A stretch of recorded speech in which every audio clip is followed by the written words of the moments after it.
ಮುಂಬರುವ ಡಿಸೆಂಬರ್ನಲ್ಲಿ CM KPCC ಅಧ್ಯಕ್ಷ ಸ್ಥಾನ ಬದಲಾವಣೆಯ ಬಗ್ಗೆ ಸುದ್ದಿಗಳು ಹರಿದಾಡ್ತಾ ಇರುವ ಬೆನ್ನಲ್ಲೇ ಇಂದು ಸಿಎಂ ಸಿದ್ದರಾಮಯ್ಯ ಮತ್ತು ಡಿಸಿಎಂ ಡಿಕೆ ಶಿವಕುಮಾರ್ ಒಗ್ಗಟ್ಟು ಪ್ರದರ್ಶನ ಮಾಡಿ ನಮ್ಮ ಸರ್ಕಾರ ಬಂಡೆ ರೀತಿ ಭದ್ರವಾಗಿರುತ್ತೆ ಅಂತ ನಿನ್ನೆ ಹೇಳಿದ್ದಾರೆ.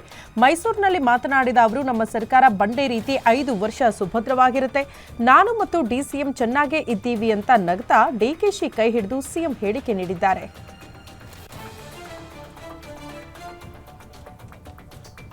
ಹಾಸನದಲ್ಲಿ ಕಳೆದ 40 ದಿನಗಳಲ್ಲಿ ಈವರೆಗೂ 22 ಜನ ಹೃದಯಾಘಾತದಿಂದ ಮೃತಪಟ್ಟಿದ್ದಾರೆ. ಹೀಗಾಗಿ ಆರೋಗ್ಯ ಇಲಾಖೆ ಮಹತ್ವದ ನಿರ್ಧಾರ ಕೈಗೊಂಡಿದೆ. ಮೃತಪಟ್ಟ 22 ಜನರ ಸಾವಿಗೆ ಕಾರಣ ಏನು? ಜೀವನ ಶೈಲಿಯೇ ಅಥವಾ ಆಹಾರವೇ? ಏನ್ ಕಾರಣ ಎಂಬುದರ ತಿಳಿಯೋದಕ್ಕೆ ಆರೋಗ್ಯ ಇಲಾಖೆ ಪ್ರಧಾನ ಕಾರ್ಯದರ್ಶಿ ಹರ್ಷ ಗುಪ್ತಾ ನೇತೃತ್ವದಲ್ಲಿ ಆರೋಗ್ಯ ಇಲಾಖೆಯು ಇದೀಗ ವೈದ್ಯಕೀಯ ಶಿಕ್ಷಣ ಇಲಾಖೆ ಮತ್ತು ಜಯದೇವ ಸಂಸ್ಥೆಯ 10 ಜನರ ಟೆಕ್ನಿಕಲ್ ಕಮಿಟಿ ರಚನೆ ಮಾಡಿದೆ ಅಂತ ಆರೋಗ್ಯ ಇಲಾಖೆ ಮಾಹಿತಿ ಕೊಟ್ಟಿದೆ.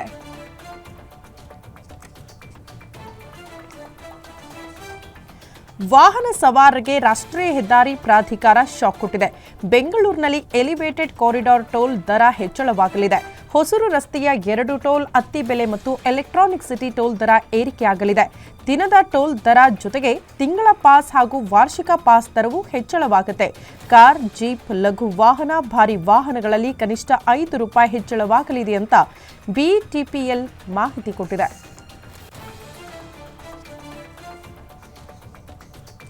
ಮುಂಗಾರು ಮಳೆಯ ಆರ್ಭಟಕ್ಕೆ ರಾಜ್ಯದ ಬಹುತೇಕ ನದಿಗಳು ತುಂಬಿ ಹರಿತಾ ಇದೆ. ಹಲವು ಜಿಲ್ಲೆಗಳಲ್ಲಿ ವರುಣ ಬಿಟ್ಟು ಬಿಡದೆ ಸುರಿಯುತ್ತಿದ್ದಾನೆ. ಕೆಲ ಜಿಲ್ಲೆಗಳಲ್ಲಿ ಭಾರೀ ಮಳೆ ನಾನಾ ಅವಾಂತರ ಸೃಷ್ಟಿ ಮಾಡಿದೆ. ಇನ್ನು ರಾಜ್ಯದಲ್ಲಿ ಜುಲೈ 3ರ ತನಕ ಮಳೆ ಇರುತ್ತೆ ಅಂತ ಹವಾಮಾನ ಇಲಾಖೆ ಮುನ್ಸೂಚನೆ ಕೊಟ್ಟಿದೆ. ದಕ್ಷಿಣ ಕನ್ನಡ, ಉತ್ತರ ಕನ್ನಡ ಹಾಗೂ ಉಡುಪಿ, ಚಿಕ್ಕಮಗಳೂರು, ಹಾಸನ, ಶಿವಮೊಗ್ಗ ಜಿಲ್ಲೆಗಳಿಗೆ ಭಾರೀ ಮಳೆಯಾಗಲಿದೆ ಅಂತ ಭಾರತೀಯ ಹವಾಮಾನ ಇಲಾಖೆ ಆರೆಂಜ್ ಅಲರ್ಟ್ ಘೋಷಣೆ ಮಾಡಿದೆ. ಲಂಚ ಸ್ವೀಕರಿಸುವಾಗ ಗ್ರೇಡ್ 2 ತಹಶೀಲ್ದಾರ್ ದಿವಾಕರ್ ಲೋಕಾಯುಕ್ತ ಬಲೆಗೆ ಬಿದ್ದಿದ್ದಾರೆ. ನೆಲಮಂಗಲ ತಾಲೂಕಿನ ಗಿರಿಯನಪಾಳ್ಯ ಗ್ರಾಮಕ್ಕೆ ಸೇರಿದ ಜಮೀನು ಖಾತೆ ಮಾಡಿಕೊಡೋದಕ್ಕೆ 2 ಲಕ್ಷ ಹಣಕ್ಕೆ ಬೇಡಿಕೆ ಇಟ್ಟಿದ್ರು. 1.5 ಲಕ್ಷಕ್ಕೆ ಡೀಲ್ ಆಗಿತ್ತು. ಮಾತುಕತೆಯಂತೆ ಇವತ್ತು ಹಣ ಪಡೆಯುವ ವೇಳೆ ಲೋಕ ಇನ್ಸ್ಪೆಕ್ಟರ್ ರಮೇಶ್ ಮತ್ತು ತಂಡದಿಂದ ದಾಳಿಯಾಗಿದ್ದು, ದೊಡ್ಡಬಳ್ಳಾಪುರ ಉಪ ವಿಭಾಗಾಧಿಕಾರಿ ಕಚೇರಿಯ ಗ್ರೇಡ್ 2 ತಹಶೀಲ್ದಾರ್ ದಿವಾಕರ್ನನ್ನ ರೆಡ್ ಹ್ಯಾಂಡ್ ಆಗಿ ನಿನ್ನೆ ಅಧಿಕಾರಿಗಳು ಹಿಡಿದಿದ್ದಾರೆ. ತುಮಕೂರು ಜಿಲ್ಲೆಯ ವಾಲ್ಮೀಕಿ ನಿಗಮದಲ್ಲಿ ನಡೆದ ಬ್ರಹ್ಮಾಂಡ ಭ್ರಷ್ಟಾಚಾರಕ್ಕೆ ಸಂಬಂಧಪಟ್ಟಂತೆ ಎಸ್ಟಿ ಮೋರ್ಚಾ ವತಿಯಿಂದ ತುಮಕೂರಿನಲ್ಲಿರುವ ನಿಗಮದ ಕಚೇರಿಗೆ ಮುತ್ತಿಗೆ ಹಾಕಲಾಯಿತು. ಈ ಸಂದರ್ಭದಲ್ಲಿ ಶಾಸಕರಾದ ಸುರೇಶ್ ಗೌಡ, ಜ್ಯೋತಿ ಗಣೇಶ್, ಎಸ್ಟಿ ಮೋರ್ಚಾ ರಾಜ್ಯಾಧ್ಯಕ್ಷರಾದ ಬಂಗಾರ ಹನುಮಂತು, ಜಿಲ್ಲಾ ಅಧ್ಯಕ್ಷರು ಹಾಗೂ ಪದಾಧಿಕಾರಿಗಳು ಪ್ರತಿಭಟನೆಯಲ್ಲಿ ಭಾಗಿಯಾಗಿದ್ದರು.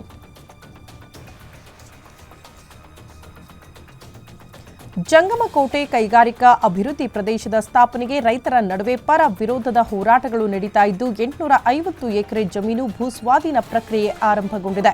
ಭೂಸ್ವಾಧೀನಕ್ಕೆ ಕೆಲವು ರೈತ ಮುಖಂಡರು ವಿರೋಧ ವ್ಯಕ್ತಪಡಿಸ್ತಾ ಇದ್ರೆ, ಕೆಲವು ರೈತ ಪರ ಸಂಘಟನೆಗಳು ಕೆಎಡಿಬಿ ಸ್ಥಾಪನೆ ಪರ ನಿಂತು ಪ್ರತಿಭಟನೆ ಮಾಡಿದೆ.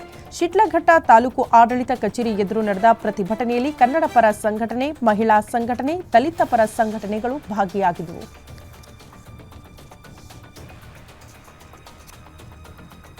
ಕಲಬುರಗಿ ಜಿಲ್ಲೆಯಲ್ಲಿ ಧಾರಾಕಾರ ಮಳೆ ಮುಂದುವರೆದಿದೆ. ಕಲಬುರಗಿ ನಗರದ ಸೇರಿದಂತೆ ಹಲವು ಜಿಲ್ಲೆಗಳಲ್ಲಿ ವರುಣನ ಆರ್ಭಟಕ್ಕೆ ಜನಜೀವನ ಅಸ್ತವ್ಯಸ್ತಗೊಂಡಿದೆ.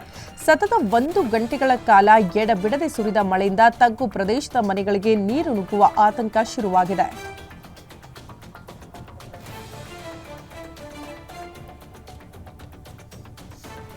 ಯುವಕರಿಬ್ಬರು ಭೀಮಾ ನದಿ ಪಾಲಾದ ಪ್ರಕರಣಕ್ಕೆ ಸಂಬಂಧಪಟ್ಟಂತೆ ಮತ್ತೊಬ್ಬ ಯುವಕನ ಶವ ಪತ್ತೆಯಾಗಿದೆ.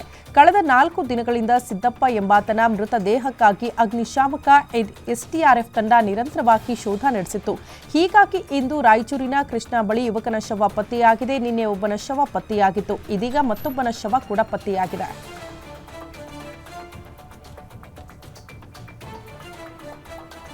ಶ್ರೀಗಂಧ ಮರಗಳನ್ನು ಕದಿಯುತ್ತಿದ್ದ ಆರೋಪಿಯನ್ನ ಪೊಲೀಸರು ಅರೆಸ್ಟ್ ಮಾಡಿದ್ದಾರೆ. ಮುಳಬಾಗಿಲು ತಾಲೂಕಿನ ಪಿಚ್ಚಗುಂಟ್ಲಹಳ್ಳಿ ಗ್ರಾಮದ ರಮೇಶ್ ರವರ ತೋಟದಲ್ಲಿ ಶ್ರೀಗಂಧ ಮರವನ್ನ ಕಳ್ಳತನ ಮಾಡಲಾಗಿತ್ತು. ದೊಡ್ಡತಮ್ಮನಹಳ್ಳಿ ಗೇಟ್ ಬಳಿ ನಗಲಿ ಪೊಲೀಸರು ಆರೋಪಿಯನ್ನ ಅರೆಸ್ಟ್ ಮಾಡಿದ್ದು 22 ಕೆಜಿ ತೂಕದ ಶ್ರೀಗಂಧದ ಮರದ ತುಂಡುಗಳನ್ನು ವಶಕ್ಕೆ ಪಡೆದುಕೊಂಡಿದ್ದಾರೆ. ಆಂಧ್ರ ಪ್ರದೇಶದ ರಾಜುಪೇಟೆ ಗ್ರಾಮದ ರಾಜೇಶ್ ಬಂಧಿತ ಆರೋಪಿಯಾಗಿದ್ದಾನೆ.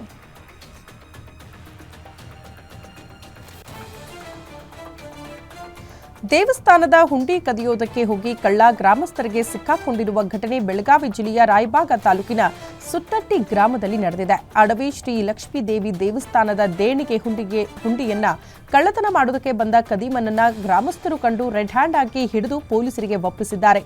ರಾಯಬಾಗ ಪೊಲೀಸ್ ಠಾಣೆಯಲ್ಲಿ ಪ್ರಕರಣ ದಾಖಲಾಗಿದೆ.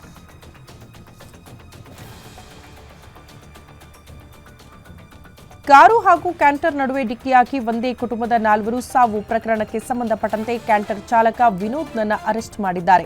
ಅಪಘಾತದ ಬಳಿಕ ಕ್ಯಾಂಟರ್ ವಾಹನ ಬಿಟ್ಟು ಚಾಲಕ ನಾಪತ್ತೆಯಾಗಿದ್ದ. ಇದೀಗ ಚಾಲಕನನ್ನ ಕುಣಿಗಲ್ ಪೊಲೀಸರು ಅರೆಸ್ಟ್ ಮಾಡಿದ್ದಾರೆ.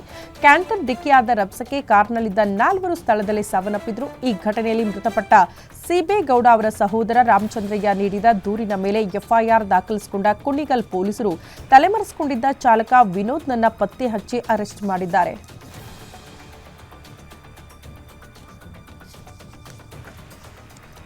ಡ್ರಗ್ಸ್ ಹುಡುಕಾಟ ವೇಳೆ ಇಂಜಿನಿಯರಿಂಗ್ ವಿದ್ಯಾರ್ಥಿಯೊಬ್ಬ ಸಾರ್ವಜನಿಕರ ಕೈಗೆ ಸಿಕ್ಕಾಕೊಂಡಿರುವ ಘಟನೆ ಮಾದನಾಯಕನಹಳ್ಳಿಯ ಶ್ರೀ ಸಾಯಿ ಲೇಔಟ್ನಲ್ಲಿ ನಡೆದಿದೆ. ಡ್ರಗ್ಸ್ ಸಂಬಂಧ ಮೊಬೈಲ್ ಲೊಕೇಶನ್ ಆಧಾರದ ಮೇಲೆ ಹುಡುಕಾಟ ಮಾಡುತ್ತಿದ್ದಾಗ ಇಂಜಿನಿಯರಿಂಗ್ ವಿದ್ಯಾರ್ಥಿ ರೋಬಿಯಾನ್ ಸಾರ್ವಜನಿಕರ ಕೈಗೆ ಸಿಕ್ಕಾಕೊಂಡಿದ್ದಾನೆ. ಸ್ಥಳೀಯರ ಸಹಾಯದಿಂದ ಮಾದನಾಯಕನಹಳ್ಳಿ ಪೊಲೀಸರು ರೋಬಿಯಾನ್ ಅನ್ನ ವಶಕ್ಕೆ ತೆಗೆದುಕೊಂಡಿದ್ದಾರೆ. ಸದ್ಯ ಪೊಲೀಸರು ಪೆಡ್ಲರ್ ಗೋಪಿಗಾಗಿ ಶೋಧ ಆರಂಭಿಸಿದ್ದಾರೆ.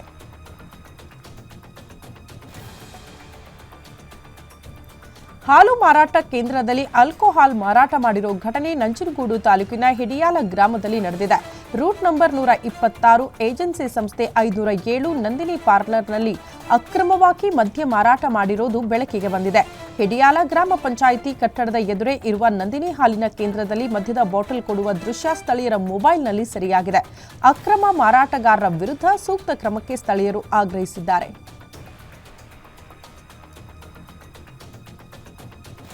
ಪ್ರಯಾಣಿಕರನ್ನ ಕ್ಯಾಬ್ ಚಾಲಕ ಅವಾಚ್ಯವಾಗಿ ನಿಂದನೆ ಮಾಡಿರುವ ಘಟನೆ ಬೆಂಗಳೂರಿನ ಮೈಸೂರು ಬ್ಯಾಂಕ್ ಸರ್ಕಲ್ ಬಳಿ ನಡೆದಿದೆ. ಎರಡೆರಡು ಬುಕ್ಕಿಂಗ್ ಮಾಡಿದ್ದಾರೆ ಅಂತ ಆರೋಪಿಸಿ ಕ್ಯಾಬ್ ಚಾಲಕ ಬೈದಿದ್ದಾರೆ. ಇದು ನನ್ನೂರು, ನಿಮ್ಮಂತವರ ಸಕ್ಕು ಇಳಿಸೋದಕ್ಕೆ ಡ್ರೈವರ್ಗಳು ಬದಲಾಗಬೇಕು ಅಂತ ಪ್ರಯಾಣಿಕರ ಜೊತೆ ಗಲಾಟೆಯಾಗಿದೆ. ಕ್ಯಾಬ್ ಕ್ಯಾನ್ಸಲ್ ಮಾಡಿದ್ದಕ್ಕೆ ಹಣವನ್ನ ಸಹ ಪಡೆದಿದ್ದಾನೆ.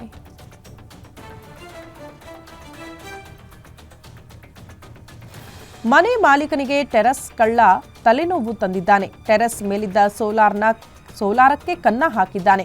1 ತಿಂಗಳ ಅಂತರದಲ್ಲಿ 2 ಬಾರಿ ಕಳ್ಳತನ ಮಾಡಿದ ಚಾಲಾಕಿ ಬುದ್ಧಿ ತೋರಿಸಿದ್ದಾನೆ. ಟೆರಸ್ ಮೇಲೆ ಬರ್ತಾನೆ, ಸಿಕ್ಕಿದ್ದನ್ನ ದೋಚಿಕೊಂಡು ಹೋಗ್ತಾನೆ. ಈ ಘಟನೆ ಬಸವೇಶ್ವರ ನಗರದ ಮನೆಯೊಂದರಲ್ಲಿ ನಡೆದಿದೆ. ಸೋಲಾರ್ ಹೀಟರ್ ಮೇಲೆ ಅಳವಡಿಸಿದ್ದ ಸ್ಟೀಲ್ ಹಾಗೂ ತಾಮ್ರವನ್ನ ಕದ್ದು ಕಳ್ಳ ಎಸ್ಕೇಪ್ ಆಗಿದ್ದಾನೆ. ಆರೋಪಿಯ ಚಲನವಲನ ಸಿಸಿ ಕ್ಯಾಮೆರಾದಲ್ಲಿ ಸೆರೆಯಾಗಿದೆ.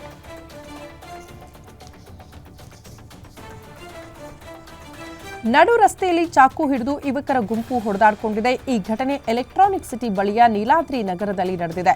ಕೇರಳ ಮೂಲದ ಯುವಕರು ನಡು ರಸ್ತೆಯಲ್ಲಿ ಹೊಡೆದಾಡಿಕೊಂಡಿದ್ದಾರೆ. ಯುವಕನೋರ್ವನನ್ನ ಕಾಲಿನಿಂದ ತುಳಿದು ಭೀಕರವಾಗಿ ಹಲ್ಲೆ ಮಾಡಿದ್ದಾರೆ.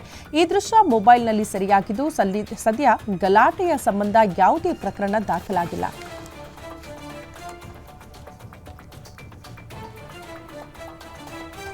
ಅರವತ್ತು ವರ್ಷ ತುಂಬಿದ ದಂಪತಿಗೆ ನರೇಗಾ ಕೂಲಿ ಕಾರ್ಮಿಕರು ಮರು ಮದುವೆ ಮಾಡಿಸಿದ್ದಾರೆ. ಈ ಅಪರೂಪದ ಘಟನೆ ಬೆಳಗಾವಿ ಜಿಲ್ಲೆ ಕಿತ್ತೂರು ತಾಲೂಕಿನ ದಾಸ್ತಿಕೊಪ್ಪ ಗ್ರಾಮದಲ್ಲಿ ನಡೆದಿದೆ.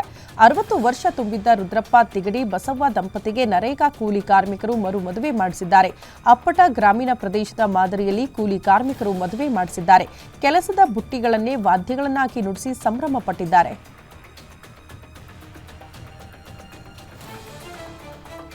ಸಫಾರಿ ವಾಹನಗಳಿಗೆ ಹುಲಿರಾಯ ಎಸ್ಕಾಟ್ ಮಾಡಿದ್ದಾನೆ. ಈ ಘಟನೆ ಮೈಸೂರು ಜಿಲ್ಲೆ ಎಚ್ಡಿ ಕೋಟೆ ತಾಲೂಕಿನ ದಮ್ಮನಕಟ್ಟೆ ಸಫಾರಿಯಲ್ಲಿ ನಡೆದಿದೆ. ಕಾಡಿನೊಳಗಡಿನ ರಸ್ತೆಯಲ್ಲಿ ಬಿಂದಾಸ್ ಆಗಿ ಹುಲಿರಾಯ ವಾಕಿಂಗ್ ಮಾಡ್ತಿದ್ದ. ಸಫಾರಿ ವಾಹನಗಳು ಹಿಂದೆ ಮುಂದೆ ಬರ್ತಾ ಇದ್ರು. ಹೆದರದೆ ಫೋಟೋಗೆ ಪೋಸ್ ಕೊಟ್ಟಿದ್ದಾನೆ. ಹುಲಿಯನ್ನ ಕಂಡು ಸಫಾರಿ ಪ್ರಿಯರು ಫುಲ್ ಖುಷ್ ಆಗಿದ್ದಾರೆ.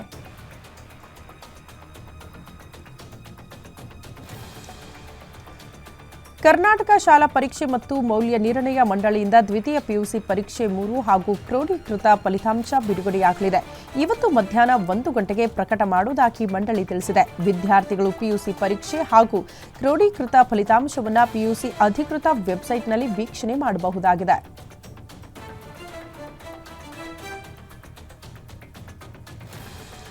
1855ರಿಂದ 56ರಲ್ಲಿ ಬ್ರಿಟಿಷ್ ಆಳ್ವಿಕೆಯ ವಿರುದ್ಧ ನಡೆದ ಸಂತಾಲ್ ದಂಗೆಯನ್ನು ನೆನಪಿಸುವ ದಿನವೇ ಹುಲ್ ದಿವಸ್ ಆಚರಣೆ ವೇಳೆ ರಾಷ್ಟ್ರಪತಿ ದ್ರೌಪದಿ ಮುರ್ಮು ಅವರು ಬುಡಕಟ್ಟು ಯೋಧರಿಗೆ ಗೌರವ ಸಲ್ಲಿಸಿದ್ದಾರೆ.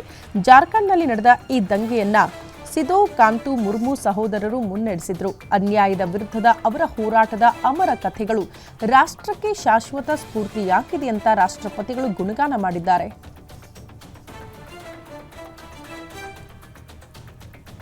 ಹಿಮಾಚಲ ಪ್ರದೇಶದಲ್ಲಿ ಇಂದು ಕೂಡ ಭಾರೀ ಮಳೆಯಾಗುವ ಸಾಧ್ಯತೆ ಇದ್ದು ಹವಾಮಾನ ಇಲಾಖೆ ರೆಡ್ ಅಲರ್ಟ್ ಘೋಷಣೆ ಮಾಡಿದೆ. 12 ಜಿಲ್ಲೆಗಳ ಪೈಕಿ ಶಿಮ್ಲಾ, ಬಿಲಾಸ್ಪುರ್, ಹಮೀರ್ಪುರ್, ಕಂಗ್ರಾ, ಮಂಡಿ, ಸೋಲನ್, ಸಿರ್ಮೌರ್, ಉನಾ, ಕುಲು ಮತ್ತು ಚಂಬಾಗಳಿಗೆ ಎಚ್ಚರಿಕೆ ನೀಡಲಾಗಿದೆ. ಸೋಲನ್ನ ಕೋಟೆ ಪ್ರದೇಶದ ಬಳಿ ನಿನ್ನೆ ಭಾರೀ ಮಳೆಯ ನಂತರ ಬಂಡೆಗಳು ಮತ್ತು ಮರಗಳು ಹಳಿಯ ಮೇಲೆ ಬಿದ್ದ ಕಾರಣ ಯುನೆಸ್ಕೋ ವಿಶ್ವ ಪರಂಪರೆಯ ತಾಣವಾದ ಶಿಮ್ಲಾ ಕಲ್ಕಾ ರೈಲು ಮಾರ್ಗದಲ್ಲಿ ರೈಲು ಸೇವೆಯು ಅಸ್ವಸ್ಥಗೊಂಡಿದೆ.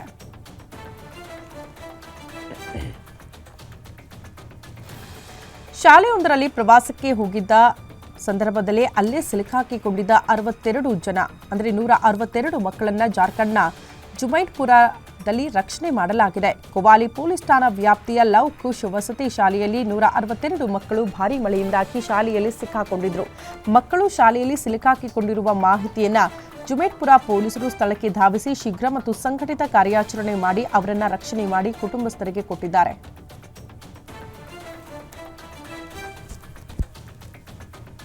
ಹಿಮಾಚಲ ಪ್ರದೇಶದಲ್ಲಿ ಭಾರೀ ಮಳೆ ಮುಂದುವರೆದಿದ್ದು ಶಿಮ್ಲಾದಲ್ಲಿ 5 ಅಂತಸ್ತಿನ ಕಟ್ಟಡ ಕುಸಿತವಾಗಿದೆ. ಮನೆ ಕುಸಿದು ಬೀಳ್ತಾ ಇರುವ ವಿಡಿಯೋ ವೈರಲ್ ಆಗಿದ್ದು ನಿರಂತರ ಮಳೆ ಮತ್ತು ಭೂಕುಸಿತದಿಂದಾಗಿ ರಾಜ್ ನಿವಾಸ್ ಕಟ್ಟಡದಲ್ಲಿದ್ದವರನ್ನ ಸ್ಥಳಾಂತರ ಮಾಡಲಾಗಿದೆ. ಶಿಮ್ಲಾ ಮತ್ತು ಚಂಡೀಗಢವನ್ನ ಸಂಪರ್ಕ ಮಾಡುವ ಶಿಮ್ಲಾ ಕಲ್ಕಾ ರಾಷ್ಟ್ರೀಯ ಹೆದ್ದಾರಿಯ ಕೋಟಿ ಬಳಿ ಈ ಘಟನೆ ಸಂಭವಿಸಿದೆ. ಮಳೆಯಿಂದಾಗಿ ಹಿಮಾಚಲ ಪ್ರದೇಶದಲ್ಲಿ 129 ರಸ್ತೆಗಳು ಮುಚ್ಚಲ್ಪಟ್ಟಿದೆ. ಸಿರ್ಮೌರ್ ಮತ್ತು ಮಂಡಿ ಜಿಲ್ಲೆಗಳಿಂದ ಕ್ರಮವಾಗಿ 57 ಮತ್ತು 44 ರಸ್ತೆಗಳ ಸಂಪರ್ಕ ಕಡಿತಗೊಂಡಿದೆ.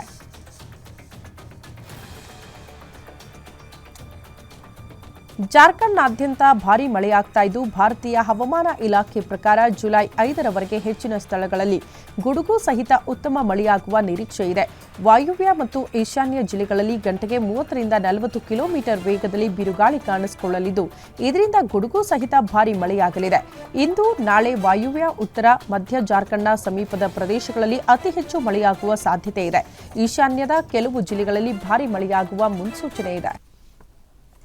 ಮಳೆಗಾಗಿ ಕಪ್ಪೆಗಳ ಮದುವೆ ಮಾಡಿಸುವಂತೆ ಇದು ಮತ್ತೊಂದು ಸಂಪ್ರದಾಯ ಆಗಿದೆ. ಉತ್ತರ ಪ್ರದೇಶದ ಮಹಾರಾಜ್ಗಂಜ್ ಪ್ರದೇಶದಲ್ಲಿ ಮಳೆ ಬಾರದೆ ಜನ ತೀವ್ರ ಸಂಕಷ್ಟಕ್ಕೆ ಸಿಲುಕಾಕಿಕೊಂಡಿದ್ದಾರೆ. ಅವರ ಸಂಕಷ್ಟ ದೂರ ಮಾಡುವುದಕ್ಕೆ ಅಲ್ಲಿನ ಬಿಜೆಪಿ ನಾಯಕ ಗುಟ್ಟು ಖಾನ್ ಕೈಗೊಂಡಿರುವ ಕ್ರಮ ನೆಟ್ಟಿಗರನ್ನ ಅಚ್ಚರಿಗೊಳಿಸಿದೆ. ಹೌದು, ಕೈಕಾಲುಗಳನ್ನು ಕಟ್ಟಿಕೊಂಡಿದ್ದ ಖಾನ್ ಅವರಿಗೆ ಮಹಿಳೆಯರು ಮಣ್ಣಿನ ಸ್ನಾನ ಮಾಡಿಸಿದ್ದಾರೆ. ಈ ವೇಳೆ ಇಂದ್ರದೇವ ತಕ್ಷಣ ಮಳೆ ಕರುಣಿಸಿ ಅಂತ ಅವರೆಲ್ಲರೂ ಪ್ರಾರ್ಥನೆ ಕೂಡ ಮಾಡಿದ್ದಾರೆ.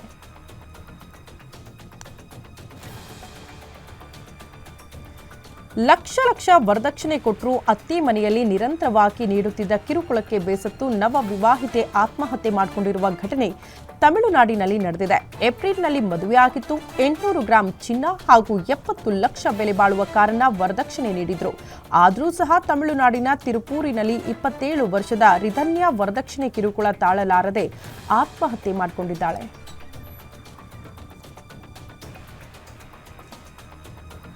ತಿಮ್ಮಪ್ಪನ ದರ್ಶನಕ್ಕೆ ತೆರಳಿದ್ದ ರಾಜ್ಯದ 12 ಜನರಿದ್ದ ವಾಹನ ಅಪಘಾತಕ್ಕೀಡಾಗಿ 3 ಸಾವನ್ನಪ್ಪಿದ್ದಾರೆ.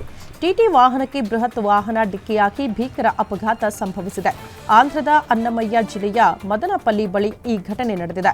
ರಾಜ್ಯದ 3 ಸ್ಥಳದಲ್ಲೇ ಸಾವನ್ನಪ್ಪಿದ್ದಾರೆ. ತಿರುಪತಿ ತಿಮ್ಮಪ್ಪನ ದರ್ಶನ ಪಡೆದು ವಾಪಸ್ಸಾಗುವಾಗ ಈ ದುರಂತ ಸಂಭವಿಸಿದ್ದು ಚಿಕ್ಕಬಳ್ಳಾಪುರದ ಬಾಗೇಪಲ್ಲಿಯ ಮೇಘರ್ಷ್, ಚರಣ್, ಶ್ರಾವಣಿ ದಾರುಣ ಸಾವಿಗೀಡಾಗಿದ್ದಾರೆ.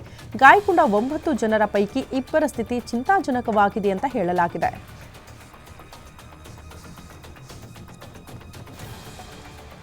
ಉತ್ತರ ಪ್ರದೇಶದ ಕಾನ್ಪುರದಲ್ಲಿ ಮುಸ್ಲಿಂ ಮಹಿಳೆಯೊಬ್ಬರು ಹಿಂದೂ ದೇವರನ್ನ ಪೂಜೆ ಮಾಡಿದ್ದಾರೆ. ಬುರ್ಕಾ ಧರಿಸಿದ ಮಹಿಳೆಯು ದೇವಾಲಯದಲ್ಲಿ ಪೂಜೆ ಮಾಡುವ ದೃಶ್ಯ ಸೋಷಿಯಲ್ ಮೀಡಿಯಾದಲ್ಲಿ ವೈರಲ್ ಆಗಿದ್ದು ಇದು ಕೋಮು ಸೌಹಾರ್ದತೆಯ ಸಂದೇಶವನ್ನ ಸಾರಿದೆ. ವರದಿಗಳ ಪ್ರಕಾರ ಮಹಿಳೆಯ ಸಹೋದರ ಗಂಭೀರ ಅನಾರೋಗ್ಯದಿಂದ ಬಳಲುತ್ತಿದ್ದಾಗ ಅವನು ಬೇಗನೆ ಹುಷಾರಾಗುವಂತೆ ಶಿವನಲ್ಲಿ ಪ್ರಾರ್ಥನೆ ಮಾಡಿದ್ದಾರೆ ಎನ್ನಲಾಗಿದೆ.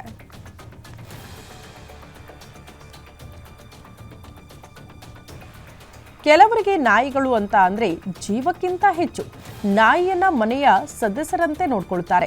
ಬಿಹಾರದ ಸೋನು ರಾಜ್ ಎಂಬ ಯುವಕ ತನ್ನ ಸಾಕು ನಾಯಿ ಚಾರ್ಲಿಯೊಂದಿಗೆ 12,000 ಕಿಲೋಮೀಟರ್ ಸೈಕಲ್ ಪ್ರಯಾಣ ಮಾಡಿದ್ದಾನೆ. ಈ ವಿಡಿಯೋ ಸೋಷಿಯಲ್ ಮೀಡಿಯಾದಲ್ಲಿ ಸಖತ್ತು ವೈರಲ್ ಆಗಿದ್ದು ಜನರ ಹೃದಯವನ್ನ ಗೆದ್ದಿದೆ.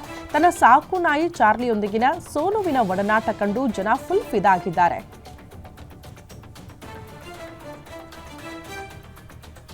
ಮಹತ್ವಾಕಾಂಕ್ಷಿ ಆಕ್ಸಿಯಂ 4 ಬಾಹ್ಯಾಕಾಶ ಯೋಜನೆಗೆ ಅಧಿಕೃತ ಚಾಲನೆ ದೊರೆತು ಭಾರತೀಯ ಗಗನಯಾತ್ರಿ ಗ್ರೂಪ್ ಕ್ಯಾಪ್ಟನ್ ಶುಭಾಂಶು ಶುಕ್ಲಾ ನೇತೃತ್ವದ ಗಗನಯಾತ್ರಿಗಳ ತಂಡವು ನಭಕ್ಕೆ ತಲುಪಿದೆ. ಇದೀಗ ಅಂತಾರಾಷ್ಟ್ರೀಯ ಬಾಹ್ಯಾಕಾಶ ನಿಲ್ದಾಣ ತಲುಪಿರುವ ಮೊದಲ ಭಾರತೀಯ ಗ್ರೂಪ್ ಕ್ಯಾಪ್ಟನ್ ಶುಭಾಂಶು ಶುಕ್ಲಾ ಅವರು ಸೆಲ್ಫಿ ಸೋಷಿಯಲ್ ಮೀಡಿಯಾದಲ್ಲಿ ವೈರಲ್ ಆಗಿದ್ದು, ಐಎಸ್ಎಸ್ನ ಕಪೋಲಾ ಮೆಡಲ್ನೊಂದಿಗೆ ಹಂಗೇರಿಯ ಸಹ ಗಗನಯಾತ್ರಿ ಟಿಬರ್ ಕಾಪು ಜೊತೆ ಫೋಟೋಗೆ ಪೋಸ್ ಕೊಟ್ಟಿದ್ದಾರೆ.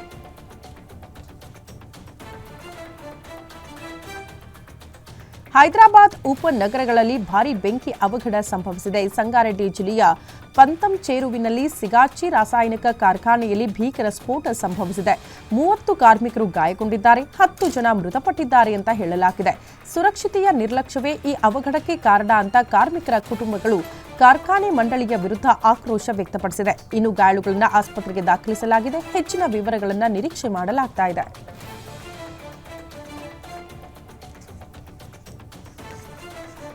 ಭಾರತ ವಿರುದ್ಧ ಮತ್ತೆ ವಿಷಕಾರ್ತಾ ಇರುವ ಪಾಕಿಸ್ತಾನ ಸೇನಾ ಮುಖ್ಯಸ್ಥ ಅಸೀಂ ಮುನೀರ್ ಕಾಶ್ಮೀರದ ವಿಚಾರವಾಗಿ ಮತ್ತೆ ತಮ್ಮ ನಾಲಿಗೆ ಹರಿಬಿಟ್ಟಿದ್ದಾರೆ.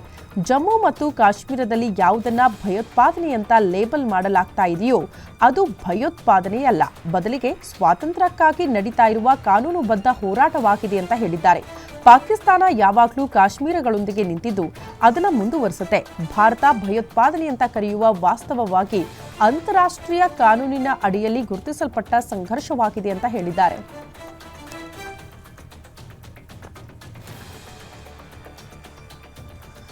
ಇರಾನ್ನ ಉನ್ನತ ಶಿಯಾ ಧರ್ಮಗುರು ಗ್ರ್ಯಾಂಡ್ ಅಯತುಲ್ಲಾ ನಾಸರ್ ಮಕರೇಮ್ ಸಿರಾಜಿ ಅಮೆರಿಕ ಅಧ್ಯಕ್ಷ ಡೊನಾಲ್ಡ್ ಟ್ರಂಪ್, ಇಸ್ರೇಲ್ ಪ್ರಧಾನಿ ಬೆಂಜಮಿನ್ ನೇತನ್ಯಾಹು ವಿರುದ್ಧ ಫತ್ವಾ ಹೊರಡಿಸಿದ್ದು ಅವರಿಬ್ಬರು ದೇವರ ಶತ್ರು ಅಂತ ಕರೆದಿದ್ದಾರೆ. ಅಲ್ಲದೆ ವಿಶ್ವದಾದ್ಯಂತ ಮುಸ್ಲಿಮರು ಇವರಿಬ್ಬರ ವಿರುದ್ಧ ಕ್ರಮ ಕೈಗೊಳ್ಳಬೇಕು ಅಂತ ಒತ್ತಾಯಿಸಿದ್ದಾರೆ. ಈ ಶತ್ರುಗಳಿಗೆ ಅವರ ತಪ್ಪನ್ನ ಮನದಟ್ಟು ಮಾಡಿ ಪಶ್ಚಾತ್ತಾಪ ಪಡುವಂತೆ ಮಾಡುವುದು ಅನಿವಾರ್ಯವಾಗಿದೆ ಅಂತ ಹೇಳಿದ್ದಾರೆ.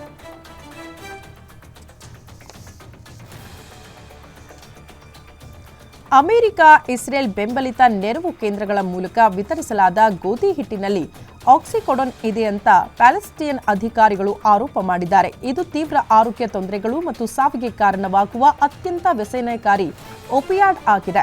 ಆಹಾರ ಸರಬರಾಜುಗಳಲ್ಲಿ ಪ್ರಿಸ್ಕ್ರಿಪ್ಷನ್ ಔಷಧವನ್ನ ಬೆರೆಸಿರುವುದು ಪತ್ತೆಯಾಗಿದ್ದು 4 ಚೀಲಗಳಲ್ಲಿ ಮಾತ್ರೆಗಳು ಸಿಕ್ಕಿದೆ ಅಂತ ಅಧಿಕಾರಿಗಳು ತಿಳಿಸಿದ್ದಾರೆ.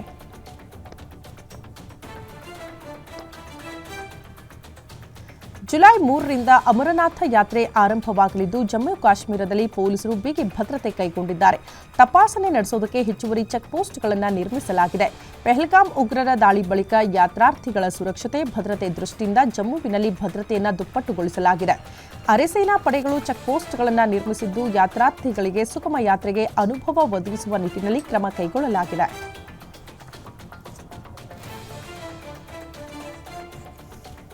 ಚಿನ್ನದ ಗಣಿ ಕುಸಿದು ಕನಿಷ್ಠ 11 ಮಂದಿ ಮೃತಪಟ್ಟಿದ್ದು 7 ಜನ ಗಂಭೀರವಾಗಿ ಗಾಯಗೊಂಡಿದ್ದಾರೆ. ಈಶಾನ್ಯದ ಸುಡಾನ್ನ ಕೆಂಪು ಸಮುದ್ರ ರಾಜ್ಯದ ಅಟ್ಟಾರಾ ಮತ್ತು ಹಯಾ ನಗರಗಳ ನಡುವಿನ ಹವೀತ್ ಪ್ರದೇಶದ ಕೇರ್ಚ್ ಅಲ್ ಫಿಲ್ ಗಣಿಯಲ್ಲಿ ಈ ದುರಂತ ಸಂಭವಿಸಿದೆ. ಈ ದುರಂತದ ಘಟನೆ ನಡೆದ ದಿನಾಂಕದ ಬಗ್ಗೆ ಸ್ಪಷ್ಟನೆ ಕೊಟ್ಟಿಲ್ಲ. ಸುರಕ್ಷತಾ ಕಾರಣಗಳಿಂದಾಗಿ ಗಣಿಯನ್ನ ಮುಚ್ಚುವುದಕ್ಕೆ ಈ ಹಿಂದೆ ಆದೇಶ ನೀಡಲಾಗಿತ್ತು ಅಂತ ಸರ್ಕಾರಿ ಸ್ವಾಮ್ಯದ ಖನಿಜ ಸಂಪನ್ಮೂಲ ಕಂಪನಿ ಮಾಹಿತಿ ಕೊಟ್ಟಿದೆ.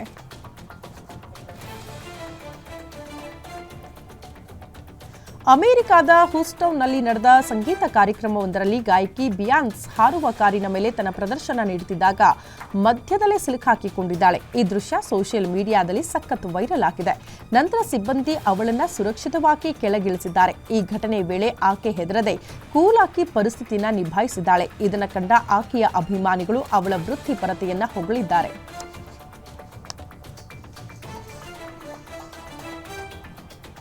ಬಹುನಿರೀಕ್ಷಿತ ಭಾರತ ಹಾಗೂ ಅಮೆರಿಕ ನಡುವಿನ ಮಧ್ಯಂತರ ವ್ಯಾಪಾರ ಒಪ್ಪಂದವನ್ನು ಜುಲೈ 8ರ ಒಳಗಡೆ ಘೋಷಣೆ ಮಾಡಬಹುದು ಅಂತ ಮೂಲಗಳು ತಿಳಿಸಿದೆ. ಎಲ್ಲ ಷರತ್ತುಗಳನ್ನು 2 ಕಡೆಯವರು ಒಪ್ಪಿಕೊಂಡಿದ್ದಾರೆ. ಮುಖ್ಯ ಸಮಾಲೋಚಕ ಮತ್ತು ವಾಣಿಜ್ಯ ಇಲಾಖೆಯ ವಿಶೇಷ ಕಾರ್ಯದರ್ಶಿ ರಾಜೇಶ್ ಅಗರ್ವಾಲ್ ನೇತೃತ್ವದ ಭಾರತೀಯ ತಂಡವು ಮಾತುಕತೆಗಳನ್ನು ಅಂತಿಮಗೊಳಿಸುವುದಕ್ಕೆ ವಾಷಿಂಗ್ಟನ್ಗೆ ತೆರಳಿದೆ. ವಿಶ್ವದಾದ್ಯಂತ ದೇಶಗಳ ಮೇಲೆ ಪರಸ್ಪರ ಸುಂಕ ವಿಧಿಸುವುದಕ್ಕೆ ಟ್ರಂಪ್ ನೀಡಿದ್ದ ಗಡುವು ಜುಲೈ 9ರಂದು ಕೊನೆಗೊಳ್ತಾ ಇರೋದ್ರಿಂದ ಈ ಒಪ್ಪಂದವು ಜಾರಿಗೆ ಬಂದಿದೆ.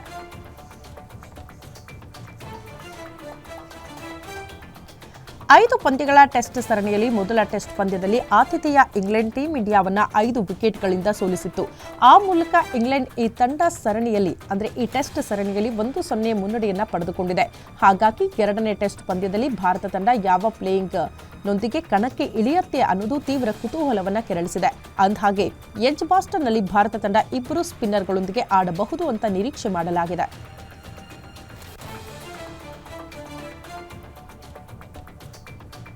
ಟೀಂ ಇಂಡಿಯಾದ ಕ್ರಿಕೆಟಿಗ ರಿಷಬ್ ಪಂತ್ ಇತ್ತೀಚೆಗೆ ಶತಕ ಬಾರಿಸಿದ ಬಳಿಕ ಮೈದಾನದಲ್ಲಿ ಪಲ್ಟಿ ಹೊಡೆದು ಸಂಭ್ರಮಾಚರಣೆ ಮಾಡುವುದನ್ನು ರೂಢಿ ಮಾಡಿಕೊಂಡಿದ್ದಾರೆ. ಆದರೆ ಈ ಬಗ್ಗೆ ಪಂತ್ಗೆ ಚಿಕಿತ್ಸೆ ನೀಡಿರುವ ಪ್ರಸಿದ್ಧ ಮೂಳೆ ಶಸ್ತ್ರಚಿಕಿತ್ಸಕ ಡಾಕ್ಟರ್ ದಿನ್ಶಾ ಪರ್ದಿವಾಲಾ ಕಳವಳ ವ್ಯಕ್ತಪಡಿಸಿದ್ದು, ಇದು ಅನಗತ್ಯ ಸಂಭ್ರಮಾಚರಣೆ ಅಂತ ಹೇಳಿದ್ದಾರೆ. ಕಾರು ಅಪಘಾತದ ವೇಳೆ ಪಂತ್ ಅವರ ತಲೆ, ಬೆನ್ನು, ಕಾಲಿಗೆ ಗಾಯವಾಗಿತ್ತು. ಈ ವೇಳೆ ಪರ್ದಿವಾಲಾ ಅವರು ಪಂತ್ಗೆ ಮೂಳೆ ಶಸ್ತ್ರಚಿಕಿತ್ಸೆ ಮಾಡಿದ್ರು.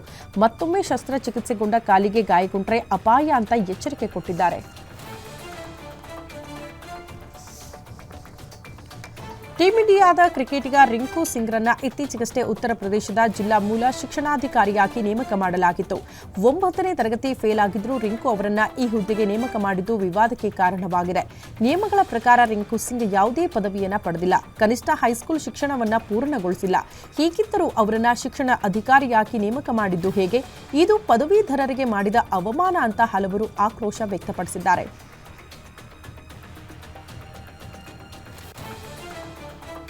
ಭಾರತ ಮತ್ತು ಇಂಗ್ಲೆಂಡ್ ನಡುವಿನ 5 ಪಂದ್ಯಗಳ ಟೆಸ್ಟ್ ಸರಣಿಯ ಎರಡನೇ ಪಂದ್ಯ ನಾಳೆಯಿಂದ ಎಡ್ಜ್ಬಾಸ್ಟನ್ನಲ್ಲಿ ಆರಂಭವಾಗಲಿದೆ. ಮೊದಲ ಟೆಸ್ಟ್ ಪಂದ್ಯವಂತೆ ಈ ಹಣಾಹಣಿಗೂ ಇಂಗ್ಲೆಂಡ್ ತನ್ನ ಪ್ಲೇಯಿಂಗ್ 11 ಅನ್ನು 2 ದಿನದ ಒಳಗಡೆ ಘೋಷಣೆ ಮಾಡಿದೆ. ಮಾರಕ ವೇಗಿ ಜೋಫ್ರಾ ಆರ್ಚರ್ ಈ ಪಂದ್ಯದಲ್ಲಿಯೂ ಆಡ್ತಾ ಇಲ್ಲ ಎಂಬುದು ಅಭಿಮಾನಿಗಳಿಗೆ ಸಮಾಧಾನಕರ ವಿಷಯವಾಗಿದೆ. ಆರ್ಚರ್ ಎರಡನೇ ಟೆಸ್ಟ್ ಪಂದ್ಯದಲ್ಲಿ ಆಡಬಹುದು ಅಂತ ಹೇಳಲಾಗಿತ್ತು. ಆದರೆ ಮೊದಲನೇ ಟೆಸ್ಟ್ ಆಡಿದ್ದ ಅದೇ ಆಡುವ ಬಳಗವನ್ನ ಎರಡನೇ ಟೆಸ್ಟ್ಗೆ ಇಂಗ್ಲೆಂಡ್ ಕೂಡ ಉಳಿಸಿಕೊಂಡಿದೆ.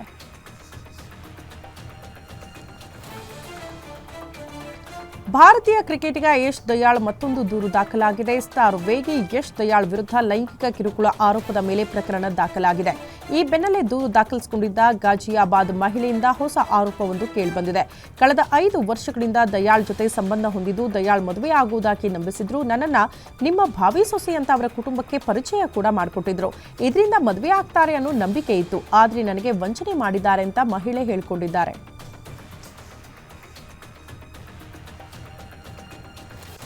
ನಟ ಗೋಲ್ಡನ್ ಸ್ಟಾರ್ ಗಣೇಶ್ಗೆ ಜುಲೈ 2 ಜನ್ಮದಿನವಾಗಿದ್ದು ಅವರಿಗೆ 47 ವರ್ಷ ತುಂಬಲಿದೆ. ಪ್ರತಿ ವರ್ಷದಂತೆ ಗಣೇಶ್ ಅವರ ಬರ್ತ್ಡೇಗೆ ಬಂದಾಗ ಅವರೊಂದಿಗೆ ನಿಂತು ಹುಟ್ಟುಹಬ್ಬ ಆಚರಿಸಿಕೊಳ್ಳಬೇಕು ಅಂತ ಕಾಯುತ್ತಿದ್ದ ಅಭಿಮಾನಿಗಳಿಗೆ ನಿರಾಸೆಯಾಗಿದೆ. ಜುಲೈ 2ರಂದು ನಾನು ಪಿನಾಕ್ ಮತ್ತು ಯುವರ್ ಸಿನಿಯರ್ಲಿ ಚಿತ್ರದ ಹೊರಾಂಗಣ ಚಿತ್ರೀಕರಣದಲ್ಲಿ ಭಾಗವಹಿಸಬೇಕಾಗಿದೆ. ಹೀಗಾಗಿ ಈ ವರ್ಷ ಬರ್ತ್ಡೇನ ಫ್ಯಾನ್ಸ್ ಜೊತೆ ಆಚರಣೆ ಮಾಡಿಕೊಳ್ಳೋದಕ್ಕೆ ಸಾಧ್ಯವಾಗ್ತಾ ಇಲ್ಲ ಅಂತ ತಮ್ಮ ಇನ್ಸ್ಟಾಗ್ರಾಮ್ ಖಾತೆಯಲ್ಲಿ ಗಣೇಶ್ ಪೋಸ್ಟ್ ಮಾಡಿದ್ದಾರೆ. ಹಾಗಾಗಿ ಫ್ಯಾನ್ಸ್ಗೆ ಇದು ಬೇಸರ ತರಿಸಿದೆ.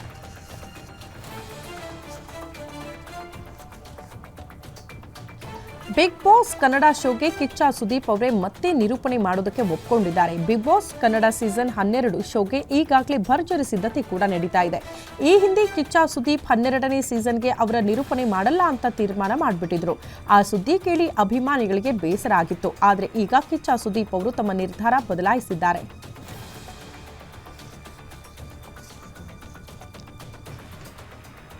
ವಿನಯ್ ರಾಜ್ಕುಮಾರ್ ಹಾಗೂ ನಿಶಾ ರವಿ ಕೃಷ್ಣನ್ ಅಭಿನಯಿಸಿರೋ ಅದೊಂದಿತ್ತು ಕಾಲ ಚಿತ್ರದ ಅರೆ ಅರೆ ಯಾರೋ ಇವಳು ಸಾಂಗ್ ಬಿಡುಗಡೆಯಾಗಿ ಸಖತ್ ರೆಸ್ಪಾನ್ಸ್ ಕೂಡ ಪಡೆದುಕೊಳ್ತಾ ಇದೆ.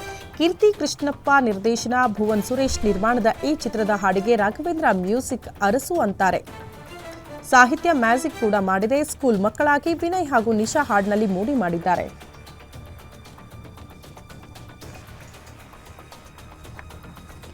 1990ರ ದಶಕದಲ್ಲಿ ಉತ್ತರ ಕರ್ನಾಟಕದಲ್ಲಿ ನಡೆದ ನೈಜ ಘಟನೆಯನ್ನು ಆಧರಿಸಿ ಲಕ್ಷ ಸಿನಿಮಾ ತೆರೆಗೆ ಬರುವುದಕ್ಕೆ ಸಿದ್ಧವಾಗಿದೆ. ಹಿತೇಶ್ ಹಿರೇಮಠ ನಟನೆ ಮಾಡಿರುವ ಈ ಚಿತ್ರದ ಟ್ರೈಲರ್ ಮತ್ತು ಹಾಡುಗಳನ್ನು ಬಿಡುಗಡೆ ಮಾಡಿದ್ದು ಅರ್ಜುನ್ ಪಿ. ಡೋನೂರು ಕಥೆ, ಚಿತ್ರಕಥೆ ಬರೆದು ನಿರ್ದೇಶನ ಕೂಡ ಮಾಡಿದ್ದಾರೆ.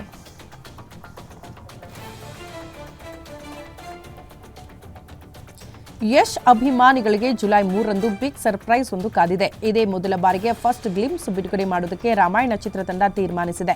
ಜುಲೈ 3ರಂದು ಫಸ್ಟ್ ಗ್ಲಿಮ್ಸ್ ಬಿಡುಗಡೆ ಮಾಡುವ ಮೂಲಕ ಅಧಿಕೃತವಾಗಿ ಈ ಸಿನಿಮಾ ಘೋಷಣೆ ಮಾಡಿದ್ದಾರೆ. ಜುಲೈ 3 ಗುರುವಾರ ಮುಂಬೈನ ಮಧ್ಯಭಾಗದಲ್ಲಿರುವ ಮಲ್ಟಿಪ್ಲೆಕ್ಸ್ನಲ್ಲಿ ಅಭಿಮಾನಿಗಳ ಸಮ್ಮುಖದಲ್ಲಿ ರಾಮಾಯಣ ಚಿತ್ರದ ಫಸ್ಟ್ ಗ್ಲಿಮ್ಸ್ ಅನಾವರಣ ಆಗಲಿದೆ. ನ್ಯಾಷನಲ್ ಕ್ರಶ್ ಮತ್ತು ಪ್ಯಾನ್ ಇಂಡಿಯಾ ಸ್ಟಾರ್ ನಾಯಕಿ ರಶ್ಮಿಕಾ ಮಂದಣ್ಣ ಸಿನಿಮಾ ವಿಷಯಕ್ಕೆ ಬಂದಾಗ ತನಗಾಗಿ ಕೆಲವು ಮಿತಿಗಳನ್ನು ಹಾಕಿಕೊಂಡಿದ್ದೇನೆ ಅಂತ ಹೇಳಿಕೊಂಡಿದ್ದಾರೆ. ನನಗೆ ನಿಜ ಜೀವನದಲ್ಲಿ ಅಥವಾ ಸಿನಿಮಾಗಳಲ್ಲಿ ಧೂಮಪಾನ ಇಷ್ಟವಿಲ್ಲ. ಅದು ನನ್ನ ವೈಯಕ್ತಿಕ ಅಭಿಪ್ರಾಯ. ನಾನು ಪರದೆಯ ಮೇಲೆ ಏನು ಮಾಡಬಾರದು ಎಂಬುದರ ಬಗ್ಗೆ ಮಿತಿಗಳನ್ನು ಹಾಕಿಕೊಂಡಿದ್ದೇನೆ. ಧೂಮಪಾನವು ಅವುಗಳಲ್ಲಿ ಒಂದು. ಅದಕ್ಕಾಗಿ ನಾನು ಸಿನಿಮಾವನ್ನ ಬಿಟ್ಕೊಡೋದಕ್ಕೆ ಸಿದ್ಧನಿದ್ದೇನೆ ಅಂತ ಕಾರ್ಯಕ್ರಮದಲ್ಲಿ ರಶ್ಮಿಕಾ ಹೇಳಿಕೆ ಕೊಟ್ಟಿದ್ದಾರೆ.